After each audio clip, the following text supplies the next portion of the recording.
Gareen Sunnii fi Shi'aa dhimmoota amantaa Islaamaatiif bu'uura jedhaman hunda irratti adda addummaa kana jedhamu hin qaban. Gareen lamaanuu tokkummaa Rabbii, tawhiida, nabiyyummaa Muhammadii fi Qur'aanni jecha Rabbii ta'uu isaa ni fudhatu. Utubaawwan Islaamaa 5 jechuun shahaadaa, salaata, zakaa, soomaa fi hajjii akkasumas guyyaa qiyaamaa irratti wal dhabdee hin qaban. Egaa maaltu bakka lamatti isaan baqaqse? Sababa maaltu masjida kophatti akka ijaarataniif isaan dirqisiise?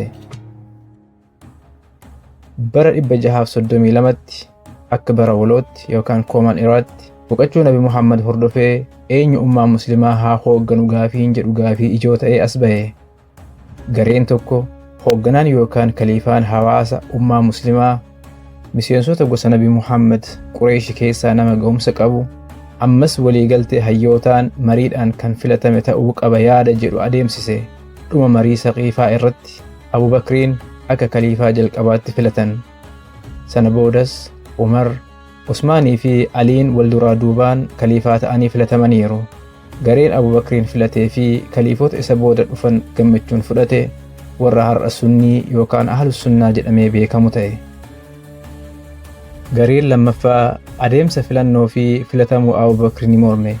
Gareen mormituu kun eenyu kaliifaa ta'uu qaba falmii jedhu irratti yaada adda ta'uu qaba ture.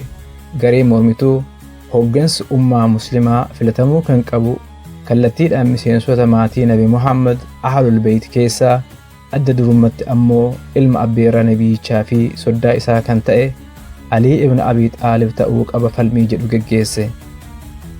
Dabalataanis sababa Aliin kaliifaa ta'uu qabuuf gareen kun yoo ibsu Nabi Muhammad yeroo hajjii dhumaatii deebi'u iddoo Ghaadirukum jedhamutti bakka namni 1000 jirutti harka Alii ol qabuudhaan namni ani mawlaa ta'eef Alii mawlaa isaati jechuudhaan ifatti dubbataniiru jedhu.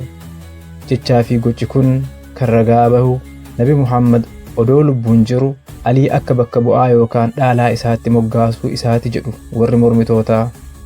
Asumarratti mawlaa jechuun afaan Arabaatiin hiikaa hedduu qabaachuun isaa waan Nabi Muhammad jedhe kana gareen hunduu akka isaaf tolutti akka hiikkatu Sunnii fi Shi'aa jidduutti wal falmiin akka hammaatu taasiseera. Mawlaa jechuun Shi'aa biratti hoogganaa, Sunnii biratti ammoo hiriyaa yookaan deeggaraa akka ta'etti fudhatama. Warri Abubakri kaliifaa jalqabaa ta'ee filatamuun hin liqinfaminiif tarii Abubakri booda kaliifaan itti aanu Alii ta'a jedhanii eeguuf hanga takka abdii qabaataa turan. Abubakri boodas kaliifummaan kan darbe gara Umarii fi Usmaanitti malee gara Aliitti hin turre. Warri haqni Alii sarbame, filannoon kaliifummaa tooftaan hatame, maatiin Rasuulaas shiraan taphaa ala godhame jedhee amane Shi'aat Alii jedhamuun waamame. Garee Alii jechuudha. Ergasii as Shi'aa biratti Aliin akka imaama jalqabaatti fudhatama. Abubakrii fi warri isatti aanee kaliifummaa fudhate ni balaaleffatama.